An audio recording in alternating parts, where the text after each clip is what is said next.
ओम सिंहस्ता शशिशेखरामर्कत प्राख्यैश्चतुर्भिर्भुजैः शंखं चक्रधनुस्सरांश्च ददति नेत्रैस्त्रिभिर्शोभिता आमुक्ताङ्गहारकङ्कणरण काञ्चीरन्नूपुरा दुर्गा दुर्गतिहारिणी भवतु नो रत्नोलसत्कुण्डला मूकं करोति वाचालं पंगुं लंघयते गिरिं यद्कृपातमहं वन्दे परमानंद माधवम। नमस्कार, स्वागत है आपका आचार्य वाणी में। मैं आचार्य डॉक्टर विक्रमादित्य आपके साथ हूँ। आज का विषय है कुंभ राशि वालों के लिए दिसंबर का मध्यकाल।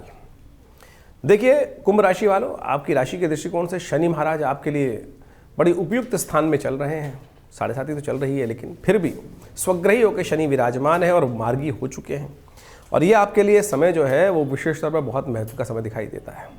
दिसंबर का मध्यकाल कई परिवर्तनों के साथ उपस्थित हो रहा है।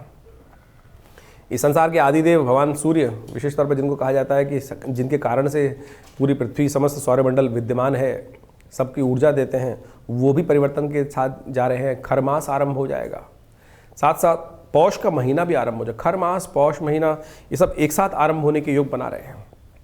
और आपकी राशि के दृष्टिकोण से ये सब परिवर्तन जो है बहुत महत्वपूर्ण रहने वाले हैं। ऐसे में कुछ खास बातों का आपको विशेष तौर पर ध्यान रखने की ज़रूरत है। खास ध्यान रखिएगा विशेष तौर पर। और ये योग आपके लिए किस प्रकार की स्थिति उत्पन्न कर रहे हैं वो भी आपको खास तौर पर ध्यान रखने की ज़रूरत है। जो शादीशुदा लोग हैं, जिनके संतानें हैं, उनको खासतौर पर ये ध्यान रखना चाहिए कि उनके संतान के लिए समय थोड़ा भारी दिखाई देगा। तो ये आने वाला जो विशेष तौर पर कुछ दिन का, महीने इत्यादि का समय है, उसमें ध्यान रखना चाहिए। बच्चों के साथ स्वास्थ्य इत्यादि का ध्यान रहो। जो जातक विशेष तौर पे स्त्रियां हैं, उनको ये ध्यान रखना चाहिए कि उनके जीवन पे किसी न किसी कारण से अननेसेसरी का वो ध्यान रखना चाहिए कि बहुत ज़्यादा जिद ना करें। ये जिद परेशानी में डाल सकती है, कष्ट देने के योग बना सकते हैं। जो लोग व्यवसायी हैं, उनके लिए ग्रह योग इस प्रकार के बन रहे हैं कि बहुत सारे इधर उधर भागने के योग बनेंगे। स्थिरता प्राप्त करने में दिक्कत आ सकती है। गति थोड़ी स्लो होती दिखाई दे रही है। जो छात्रगण हैं, उनके लिए ग्रह योग विशेष तौर पर कई चीज़ों का परिवर्तन करने का योग बनाते दिखाई दे रहे हैं। कुंभ राशि से जातक जो लोग हैं, उनको ध्यान रखना चाहिए। कहीं जो लोग विद्यार्थी गण हैं, बच्चे हैं, पढ़ रहे हैं, आपकी राशि के अनुसार से यदि समझ लें, आपके घर में कोई बच्चा कुंभ राशि वाला है, तो ध्यान रखिएगा ये समय जो अभी आज शुरू हो रहा है, परिवर्तन का योग बन रहा है, ये कहीं ना कहीं विद्या भाव से थोड़ा भगाएगा बच्चे को। तो ध्यान रखते हुए कार्य करना है। तो आपके लिए ग्रह योग क्या कह रहे हैं वो हम आपको सिलसिलेवार तरीके से समझाते हैं। सबसे पहले हम बात कर लेते हैं 11 तारीख की, बुधवार का अवसर और एकादशी उस दिन शुभ योग है। एकादशी मोक्षदा एकादशी है, गीता जयंती उस दिन है। साथ साथ ग्रहों का परिवर्तन का योग बनता दिखाई दे रहा है और ग्रह परिवर्तन के साथ पुरुषार्थ में कुछ नया उदय करते दिखाई दे रहे हैं। स्वार्थ से काम बनने के योग बनते दिखाई दे रहे हैं आपकी राशि के दृष्टिकोण से। सुबह आपके लिए अच्छा रहेगा। आशीर्वाद लेकर काम करने का प्रयास करें तो वो काम बनने के योग बनते दिखाई दे रहे हैं। इसलिए कई बार क्या होता है कि इस ज़िंदगी में पैसे कमाओ ना कमाओ, आशीर्वाद कमाने का प्रयास करना चाहिए। कौरव पांडवों का युद्ध था। पांडव जो थे समस्त क्या थे, उनके पास इतनी रिद्धि सिद्धि भी नहीं थी, लेकिन आशीर्वाद था। सब लोग उनके पुण्य देने को तैयार बैठे थे, उनके लिए पुण्य जमा करने के लिए। लेकिन कौरव जहाँ थे सब शक्ति संपन्न थे, पैसा था, वैभव था, लेकिन आशीर्वाद नहीं था। तो आपकी राशि में दृष्टिकोण है, इस वक्त आशीर्वाद आपको लेने का प्रयास करना चाहिए। दिन आपके नाम हो सकता है। ये बहुत साफ साफ योग हमने आपको बताया। परिवर्तन का योग है। ये परिवर्तन विशेष तौर पर चंद्रमा परिवर्तन करके जाएंगे, आपके तृतीय भाव में प्रवेश करेंगे दोपहर को करीब 11:47 पर। और ये आपके लिए नया रास्ता बनाने के, नई हिम्मत जगाने के योग भी बनाते दिखाई देंगे। और ऐसे में विशेष तौर पर गीता जयंती है, भगवान कृष्ण का श्रवण करने का आपको प्रयास करना चाहिए। भद्रा का योग है, करीब 11 दोपहर को 2:25 से। उसके बाद नए कार्य आरंभ में हाथ डालने से बचना चाहिए। सुबह सुबह रवि योग बना हुआ है 11:47 तक, तो उससे पहले नया कार्य आरंभ करना सफलता की तरफ आपको अग्रसित कर सकता है। भगवान कृष्ण का सुंदर स्तवन होना चाहिए, गीता का पाठ होना चाहिए। गीता जयंती है इस दिन। भगवान कृष्ण ने इसी दिन, इसी शुभ योग में गीता का उपदेश इस संसार को अर्जुन के माध्यम से दिया था।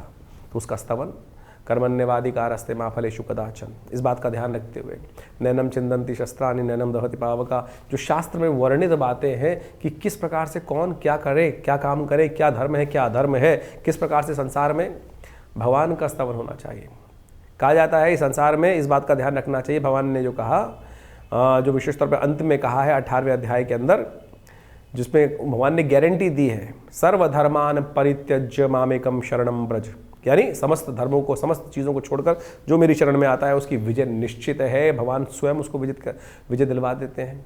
तो ये बात हमें ध्यान रखनी चाहिए। भगवान ने स्वयं कहा है, तो इसलिए हम अपने प्रपंच में फंसे रहते हैं। इस ज्ञान को हम यदि ले लें तो इस दिन सब रूप से कष्ट का निवारण करने का योग बन जाएगा। 12 तारीख बृहस्पतिवार का अवसर, द्वादशी ही तिथि ही विद्यमान है उस दिन, और शुभ ग्रह उदय होने का योग बना रहे हैं। बुध महाराज जो अस्त चल रहे थे, सूर्य के बहुत सन्निकट थे, 12 डिग्री से दूर आ गए हैं, और वो वृश्चिक राशि में चलते हुए सूर्य के साथ उदय होने का योग बना रहे हैं। बुध आदित्य योग जो आपकी राशि में बनकर तैयार है राज्य भाव में, वो बहुत सुंदर बन रहा है योग। ये आपके कीर्ति वृद्धि में, खासकर मैनेजिंग चीज़ों में, ऑर्गेनाइजिंग करने के लिए रास्ता बनाएगा। बहुत सुंदर तरीके से आपको लाभ के योग बना सकता है। ये आपके लिए योग बहुत सुंदर है। सर्वार्थ सिद्ध योग भी बन रहा है जो सुबह 9:52 तक है। जो नए कार्य आरंभ करने हो तो इसका लाभ ले सकते हैं, उसके लिए अच्छा योग बनेगा। अखंड द्वादशी है इस दिन। साथ साथ एक और त्यौहार है जिसको कहा जाता है व्यंजन द्वादशी। लोग भूल जाते हैं इस व्यंजन द्वादशी का अर्थ, लेकिन इस दिन जिस प्रकार से हमारे यहाँ भारतीय संस्कृति में कहा गया है कि जो खासतौर पर अन्नकूट होता है, उसमें नए नए व्यंजन बनते हैं और भगवान को भोग लगाए जाते हैं, उसी प्रकार से 56 भोग अनंत रूप से भगवान को अर्पित किए जाते हैं और प्रसाद रूप में ग्रहण किया जाता है। आशीर्वाद से आनंद उत्पन्न होता है, तो इसको हमें हर्षोल्लास साथ मनाना चाहिए।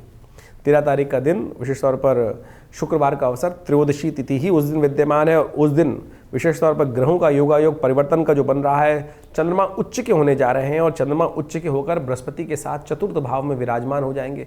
सुख का योग बनाते दिखाई दे रहे हैं, विजय का योग बनाते दिखाई दे रहे हैं, सम्मान में इजाफा होने के योग बनाते दिखाई दे रहे हैं। तो ये सुंदर योग है।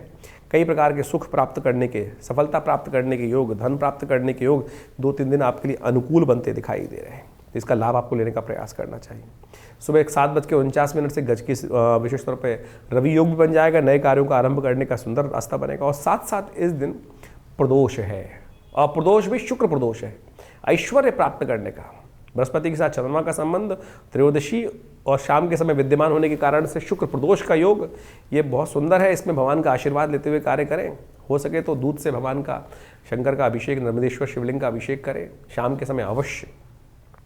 जो मंत्र याद हो, ओम त्र्यंबकम यजामहे सुगंधिम पुष्टिवर्धनम उर्वारुकमिव बंदनान, इस मंत्र का स्तवन करते भगवान को अभिषेक करें और भगवान के ऊपर बिल्वपत्र अर्पित करें। आपकी राशि के दृष्टिकोण से देखिए 7.5 का प्रभाव है, इसको ठीक करने के लिए यही सबसे श्रेष्ठ रास्ता है।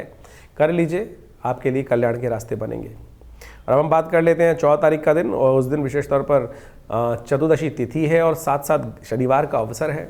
और ग्रह नक्षत्रों के दृष्टिकोण से योग तो आपके लिए अच्छा बना हुआ है। बस केवल इस बात का ध्यान रखना है कि आपकी राशि के दृष्टिकोण से आपको बेकार के मतभेद, वैचारिक मतभेद में ना फंसे, अड़ने वाला काम ना करें।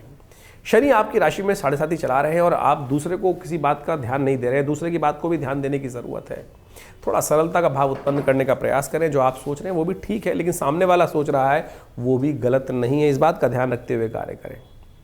ग्रह आपके अनुकूल हैं, लाभ के रास्ते हैं, बिल्कुल सत्यव्रत है। इस दिन भगवान का सरलता से पूजन पाठ कर कर उनका कथा का श्रवण करें। सत्यनारायण व्रत समस्त कष्टों को दूर करने वाला है इस कलिकाल के अंदर। केवल कथा मात्र को श्रवण कर लेने से, ओम नमो नारायणाय का स्मरण कर लेने से समस्त मनोरथ सिद्ध हो सकते हैं। ये कथा उसको प्रतिपादित करती है। सर्वार्थ सिद्ध योग है, बहुत सुंदर योग है।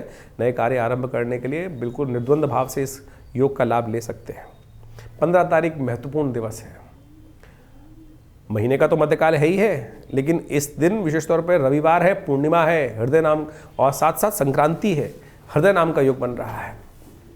ये हृदय नाम का योग विशेष तौर पर बहुत सुंदर ग्रह स्थिति उत्पन्न कर रहा है आपके लिए। इस दिन धनु राशि में, यानी आपकी राशि के, कुंभ राशि वालों की बात करें तो आपकी राशि से 11वें भाव में, लाभ वाले भाव में सूर्य पदार्पण कर रहे हैं।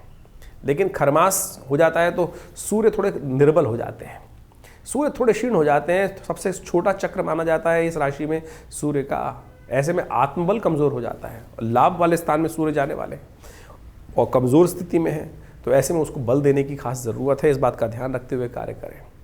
तो विशेष तौर पे कुंभ राशि वालों ये ध्यान रखो, आपकी राशि के दृष्टिकोण से सूर्य को बल देने का आपको बहुत आवश्यक है। यदि लाभ कमाना चाहते हो इस समय में, जो समय आपका चल रहा है 7.5 चल रही है, लाभ कमाना चाहते हो तो सूर्य को बल देना पड़ेगा आपको। सूर्य को बल देने के लिए आपकी राशि के दृष्टिकोण से सबसे श्रेष्ठ हमें दिखाई देता है कि आपको गायत्री का स्तवन करना चाहिए। दिसंबर का मध्यकाल जो है, विशेष तौर पर आपने भी समझा कि ग्रहों का योग किस प्रकार का बन रहा है। कई ग्रहों का परिवर्तन का योग बन रहा है, और इस बार संक्रांति और पूर्णिमा दोनों के दोनों विशेष तौर पर योग बना रहे हैं एक विशेष प्रकार का। देखिए, विश्व के दृष्टिकोण से ये योग अच्छा नहीं माना जाता। पूर्णिमा और संक्रांति यदि एक दिन पढ़ें तो कोलाहल का योग बनता है, शास्त्र के दृष्टिकोण से कहा गया है इस प्रकार से।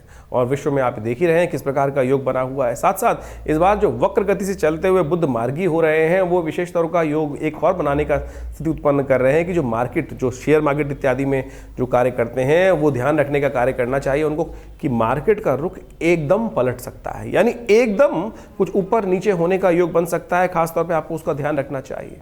इसके साथ साथ तेजी का रुख लगातार जो बनता दिखाई दे रहा है, शनि और शुक्र पर मंगल की दृष्टि जो पड़ रही है, वो विशेष तौर पर कहीं ना कहीं परिवर्तन का योग बहुत बना रही है। तेजी बाजार में रह सकती है और इस तेजी में रहते हुए जब ये परिवर्तन का योग बनेगा, विशेष तौर पर जो बुद्ध हैं वो मार्गी, जो वक्री मार्गी होने का योग बनाएंगे, वक्र गति से मार्गी की तरफ जाएंगे, तो ये खास तौर पर रुख पलट सकता है। तो ऐसे में ध्यान रखते हुए कार्य करने की जरूरत है। देखिए, समय को पहचानने की आवश्यकता है और ऐसे में पौष का महीना जो है वो विशेष तौर पर आरंभ हो ही रहा है दिसंबर के मध्यकाल के अंदर। तो पौष का महीना अपने आप में बहुत विशेष माना जाता है। कहा जाता है कि पौष का महीना जो है वो एक तरह से विशेष तौर पर छोटा पितृपक्ष माना जाता है। इस मास में विशेष तौर पर इस बार जो योग बन रहा है, खरमास भी साथ साथ आरंभ हो गया है। तो ऐसे में विशेष तौर पर ध्यान रखने का प्रयास करना चाहिए। हमारे शास्त्र के दृष्टिकोण से कहा जाता है कि इस पौष के महीने में कोई भी शुभ कार्य नहीं करना चाहिए। जो विशेष तौर पर शुभ कार्य किए जाते हैं, विवाह इत्यादि, मुहूर्त इत्यादि, मकान का मुहूर्त, देव प्रतिष्ठा इत्यादि, ये सब पौष मास के अंदर निषेध हो जाती हैं। केवल यज्ञ इत्यादि करने के लिए, भगवान का स्मरण करने के लिए सबसे श्रेष्ठ महीना माना जाता है पौष का महीना। प्राचीन काल में कहा जाता था कि पौष के अंदर सबसे ज़्यादा यज्ञ जो होते हैं, बड़े बड़ी कथाएं जो होती हैं, वो इसी पक्ष में विशेष तौर पर इसी पौष के महीने में हो जाती है। और इस बार तो पौष और खर जो मास है वो संयुक्त रूप में है। देखिए, खर का महीना मतलब आमतौर पे कथाएं तो बड़ी विचित्र चलती हैं। खर मास जो है विशेष तौर पे जब सूर्य जो है वो बृहस्पति की राशि में आ जाते हैं, 2 बार इस प्रकार का योग बनता है। एक तो 15 दिसंबर के आसपास से लेकर 13-14 जनवरी तक के बीच में जो मुहूर्त बनता है, जब मकर राशि में सूर्य प्रवेश कर जाते हैं। जो कथा चलती है तो बड़ी विचित्र है कि सूर्य के जो घोड़ों की जगह कुछ और, उनकी जगह जो पौराणिक कथाएं हैं, लेकिन उस पौराणिक कथा का अर्थ कुछ और निकलता है।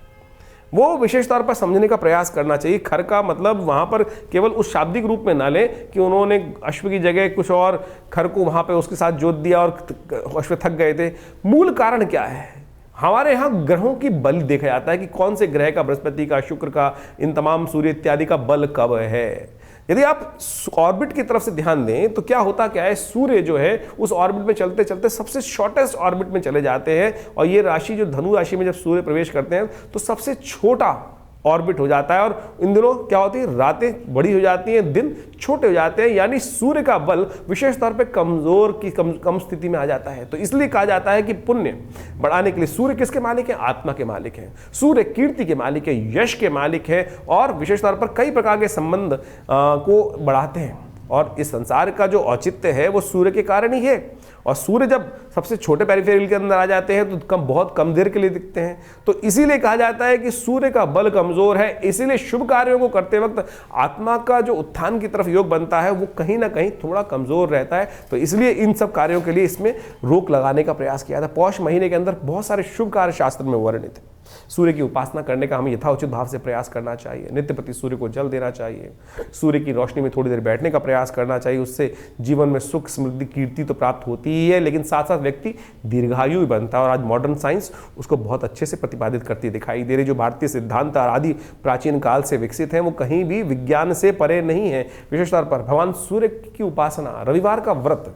देखिए, होता क्या है कि सर्दियों के अंदर आमतौर पर बहुत ज़्यादा खाना खाया जाता है, तो थोड़ा सा आपके उधर को भी थोड़ी शांति प्राप्त होने का प्रयास करना चाहिए। तो हम उसको कोरिलेट करने का प्रयास कर रहे हैं। तो शास्त्र के दृष्टिकोण से जो पौष के महीने का ये विज्ञान बताया गया, इस बार तो पौष और खर मास दोनों एक साथ जो योग बना रहे हैं, तो कम से कम आपकी राशि के दृष्टिकोण से आपको कम से कम इस बात का भी ध्यान रखना चाहिए कि सूर्य को बल दें। तो आपकी राशि से सूर्य का जो संबंध है वो विशेष तौर पर हमने आपको बताया ही। तो आपको ध्यान रखते हुए क्या करना चाहिए, रविवार का उपवास रख सकें, घृम सूर्य आदित्याय नमः इस मंत्र का जप कर सकते हैं। और विशेष तौर पर इस पौष के महीने में उनका एक विशेष नाम है भग, और उस स्वरूप में उनका पूजन करने से, ओम भगाय नमः इस मंत्र का जप करने से, ओम घृणी सूर्य आदित्याय नमः इस मंत्र का जप करने से समस्त प्रकार के कल्याण के योग बन जाते हैं। कहा जाता है कि इस महीने में पाचन क्रिया को ठीक करने के लिए सिद्धांत बनाया गया कि तिल का सेवन करें, और खासतौर पर खिचड़ी का भोग भी भगवान को भी लगाया जाता है और खासतौर पर उसका सेवन भी करने का शास्त्र में नियम बताया गया है। उड़द की दाल और चावल का योग करते हुए, तिल का खासतौर पे उपयोग करते हुए यदि आप करेंगे तो क्या होगा, सर्दी भी कम लगेगी, इम्यूनिटी भी स्ट्रांग हो जाएगी, पाचन क्रिया ठीक रहेगी, तो इससे बहुत अद्भुत रूप से लाभ प्राप्ति के योग भी बन जाते हैं। खर मास में एक विशेष तौर पर देखिए सूर्य का संबंध खास खर मास में है और कहा जाता है भगवान विष्णु की सुंदर आराधना करें, ओम नमो नारायणाय इस मंत्र का यथाउचित भाव से जप करें। तुलसी का पूजन करना समस्त प्रकार के कष्टों को दूर करने का योग बनाता है। तो खर मास में नित्य प्रति इस बात का ध्यान रखना चाहिए, शाम के समय भगवान भगवती का खासतौर पर ध्यान करते हुए उनके समक्ष एक दीपक प्रज्वलित करते हैं, उनकी एक प्रदक्षिणा लगा लें। ये विशेष उपाय कर लेने से कई प्रकार से कष्टों को निवारण करने का योग बन जाते हैं। ध्यान रखें, खर मास में सूर्य कमजोर है, वाद विवाद में नहीं फंसना चाहिए और तामसिक भोजन करने से प्रहार करना चाहिए। आमतौर पर हमारी जो संस्कृति है यहाँ पर तामसिकता है ही नहीं, विदेश में तो आमतौर पर हर जगह तामसिकता ही तामसिकता भरी पड़ी है। तो इसलिए इस बात का ध्यान रखते हुए कि सूर्य का बल कमजोर होने के कारण से इस महीने में, खर मास में और खासतौर पर पौष के महीने में जो कहा जाता है कि उसका ध्यान रखते हुए कार्य करना चाहिए। उसके बाद मकर संक्रांति आती है, नई शक्ति का संचार हो जाता है। तो आप इन सब चीज़ों को समझते हुए, यदि हमने जो पूरा विज्ञान आपके समक्ष उपस्थित किया, इस समझते हुए कार्य करेंगे तो देखिए बहुत अच्छा आपके लिए योग बनेंगे। बाकी हमने आपकी राशि के अनुसार से भविष्यफल तो बताया ही है और ये कार्यक्रम हम आपके साथ लगातार रखते हैं। आपके प्रश्नों का समाधान देखिए, ज्योतिष के दृष्टिकोण से कई प्रकार से मतांतर से जो भविष्य फल बताने का तरीका है, आपकी राशि के दृष्टिकोण से भी, नाम के दृष्टिकोण से भी, न्यूमरोलॉजी के पॉइंट ऑफ व्यू से भी, आपके नाम के अक्षर भी बता सकते हैं कि आपका भाग्य कहीं ना कहीं, ये छोटे छोटे आयाम है ज्योतिष के अंदर, इन सबका बड़ा अच्छा योग है। लेकिन हम कई लोग केवल न्यूमरोलॉजी को ही पूरी ज्योतिष के रूप में उपस्थित कर देते हैं। तो ज्योतिष की जो गणनाएं हैं, जो हमारे विशेष तौर पर गणना शास्त्र के अनुसार से जो बताया गया है, ग्रहों की योग इत्यादि के संबंध में बताया जाता है, उसका तो वर्णन किया ही नहीं जा सकता। लेकिन बाकी छोटी छोटी चीज़ें बहुत अच्छी हैं, महत्वपूर्ण हैं, उनका भी सहयोग लेते हुए हम आपके साथ लगातार बने रहते हैं और बहुत सारी लगातार वीडियोस आपके समक्ष उपस्थित करते रहते हैं। हमारा आश्रम दिल्ली में इस सब चीज़ों में बहुत अच्छा शोध कार्य पिछले करीब 50-60 सालों से कर ही रहा है। आचार्य श्री केशव देव जी महाराज के सानिध्य में हमने भी समस्त शिक्षा दीक्षा ग्रहण करने का प्रयास किया और बाल्यकाल से ही पिताजी के सानिध्य में रहते हुए बहुत सारे शोध करने का अवसर मिला, चाहे वो मुद्रा विज्ञान हो, चाहे वो भारतीय संस्कृति के संबंध में और भी बहुत सारे मंत्र विज्ञान, यज्ञ विज्ञान, और उन्हीं सब में हमने पूरे विश्वास के साथ सीखा, समझा। जो कहते हैं ना कि कार्य नहीं होते हैं मंत्र विज्ञान के अनुसार, बिल्कुल निष्ठा के साथ अनुष्ठान किया जाए, परमात्मा की आराधना किया जाए तो असंभव से असंभव कष्ट दूर होने के योग बन जाते हैं। भार, बस समस्या यह है कि ज्योतिष विज्ञान के माध्यम से ये समझा जा सकता है कि कितना बड़ा भार है और उसको उतारने के लिए दूसरे पलड़े में कितना भार रखना है। कर्म का यदि उतना भार आपके दुर्भाग्य की तरफ जितना भाग्य है उसको उतारने के लिए उसके बराबर का पलड़ा भारी कर दिया जाए शुभ कर्मों से, तो वो कष्ट निवारण हो जाते हैं। चाहे वो स्वास्थ्य के संबंध में महामृत्युंजय मंत्र का अनुष्ठान हो, चाहे वो शत्रुओं पर विजय प्राप्त करने के लिए बगलामुखी इत्यादि माँ भगवती महाकाली के अनुष्ठान हो, हमने करके देखे हैं। और नित्य प्रति आश्रम पे जो 8 घंटे यज्ञ चलता है उसमें बहुत सारे लोग अपने अपनी मनोकामनाओं की सिद्धि के लिए समय समय पर आश्रम के साथ जुड़कर उन समस्त कार्यों में रहते ही हैं। आप भी हमारे इस विवेकानंद योगाश्रम में जुड़ सकते हैं। यहाँ पर बहुत सारे कार्यक्रम हम समय समय पर करते रहते हैं। चाहे वो रविवार का यज्ञ तो विशेष रहता ही है, उसमें जो यज्ञ में सब लोग आके बिना किसी खास तौर पे कोई, हम लोग किसी भी कार्यक्रम में कोई शुल्क नहीं लेते हैं। चाहे वो नवरात्र के यज्ञ हों, चाहे वो विशेष तौर पर अभी गुप्त नवरात्रि का यज्ञ भी आएगा, चाहे वो सब सुंदरकांड इत्यादि के पाठ हों, आप स्वयं यदि बैठना चाहते हैं तो उसमें आके बिल्कुल बैठ सकते हैं। रविवार वाला यज्ञ बहुत विशेष होता है, मंगलवार वाला सुंदरकांड पाठ है, उसमें भी भंडारे की सुंदर व्यवस्था होती है। और हर रविवार को तो नवग्रह शांति महायज्ञ, गायत्री महायज्ञ का सुंदर कार्यक्रम रहता ही है, जो सुबह 8 बजे से लेकर 10 बजे तक चलता है। उसमें आप स्वयं भी उसमें भाग ले सकते हैं और भगवान की प्रतिष्ठा प्रसन्नता के लिए माँ भगवती दुर्गा का सुंदर दर्शन। जी हाँ, हमने कई बार आपको बताया है कि माँ भगवती दुर्गा का शिव विग्रह जो आश्रम पर विराजमान है वो 1947 में मुल्तान से, हमारा सौभाग्य था कि वो भगवती हमारे घर पर पधारी, हमारे आश्रम पर पधारी और आज उनका बड़ा दिव्य मंदिर आश्रम पर विराजमान है। उनका दर्शन कर कर आप अपने भाग्य को जगा सकते हैं, चमका सकते हैं और आगे बढ़ने के सुंदर योग बना सकते हैं और लगातार इन सब कार्यक्रमों में जुड़ सकते हैं। हाँ, बहुत सारे लोग प्रश्न करते हैं, हमारे पास लगातार लोगों के फ़ोन आते रहते हैं और बहुत सारे लोग जानना चाहते हैं अपने भविष्य के बारे में। तो उसके लिए आप हमारे नंबर्स पर व्हाट्सअप करिए, हम प्रयास करेंगे उन सब प्रश्नों का। देखिए टाइम लग सकता है, बहुत सारे लोगों को बहुत जल्दी लेना होता है, बात करनी होती है, तो उसके लिए अपॉइंटमेंट्स भी ले सकते हैं, चिंता ना करें। लेकिन यदि आप कुछ भी जानना चाहते हैं तो व्हाट्सएप के माध्यम से आप अपने प्रश्नों को हमें भेजने का प्रयास करें। व्हाट्सएप के माध्यम से अवश्य हम उन प्रश्नों का निदान समय पर देने का प्रयास करेंगे और साथ साथ आपके यदि आपके पास जन्मपत्री नहीं है, बहुत सारे लोगों के प्रश्न ये आ रहा है आजकल कि हमारे पास जन्मपत्री नहीं है, तो कोई बात नहीं, आपके हाथ का रेखा चित्र जो है आप व्हाट्सएप पे भेज सकते हैं, दोनों हाथ का रेखा चित्र, उस पर अपना नाम, अपनी आयु, अपने प्रश्न हमें भेजेंगे तो हम अवश्य जल्दी से जल्दी आपके प्रश्नों का निदान देने का प्रयास कर सकते हैं। हाँ, इसमें टाइम लग सकता है, बहुत थोड़ा टाइम लग सकता है, क्योंकि बहुत सारे लोगों के प्रश्न हमारे इस चैनल के माध्यम से हमारे साथ जो जुड़ते हैं वो आ रहे हैं, और इस चैनल का विस्तार बहुत अच्छी गति से हो रहा है। जो आप सबका हमको साथ मिल रहा है, सहयोग मिल रहा है, उसके लिए हम बहुत विशेष तौर पर हृदय से आप सबका धन्यवाद देते हैं, और प्रयास कर रहे हैं कि इन सब भारतीय संस्कृति के संबंध में, अभी हमने मुद्राओं के संबंध में कुछ दिन कुछ वीडियोस निकाले थे, तो आज जो विशेष तौर पर इस समय चल रहा है सूर्य को शक्ति देने के लिए, इस मुद्रा का नित्य प्रति प्रयोग करें। ये जो रिंग फिंगर जिसे कहा जाता है, सूर्य की उंगली है, सूर्य जैसे हमने कहा अभी आपको निस्तेज हो जाते हैं, कमज़ोर हो जाते हैं, क्षीणस्थ अपने जो चक्र में सबसे शॉर्टेस्ट ऑर्बिट में रहते हैं इस समय में, तो उसको ठीक करने के लिए ये मुद्रा बहुत ज़बरदस्त ताकत देगी। आपकी आत्मा का साक्षात स्वरूप सूर्य माने जाते हैं, तो उसको ठीक करने के लिए ये सूर्य मुद्रा, सबसे रिंग फिंगर को अंगुष्ठ के अग्रभाग से लगा देने से ये सूर्य मुद्रा बनती है। इसका नित्य प्रति प्रयोग कम से कम दिन में 5-5 मिनट करके 45 मिनट यदि प्रयोग करेंगे तो नहीं आवश्यकता पड़ेगी आपको कोई नग पहनने की, कोई और कार्य करने की। यही शरीर के स्विच जो है आपके बहुत से कष्टों को दूर करने का योग बना सकते हैं। अभी बहुत जल्दी नववर्ष आ रहा है, नववर्ष आपके लिए कैसा रहेगा उसके लिए हमने एक पूरा वीडियो आपके साथ रखा है, और उसमें पूरी तरह से ग्रहों की अवस्थाएं किस प्रकार की हैं, क्या है, वो सब हम आपको बताने का उसमें प्रयास किया है हमने, और आप लगातार हमारे साथ जुड़ सकते हैं। बहुत सारे लोग एक बात और समझ रहे, हमारे नाम से बहुत सारे लोग कई बार कहते हैं कि हमने आचार्य जी को जन्मपत्री दिखा के हम फ़ोन में बात करिए, अपॉइंटमेंट लेके बात करेंगे तो बहुत अच्छा रहेगा।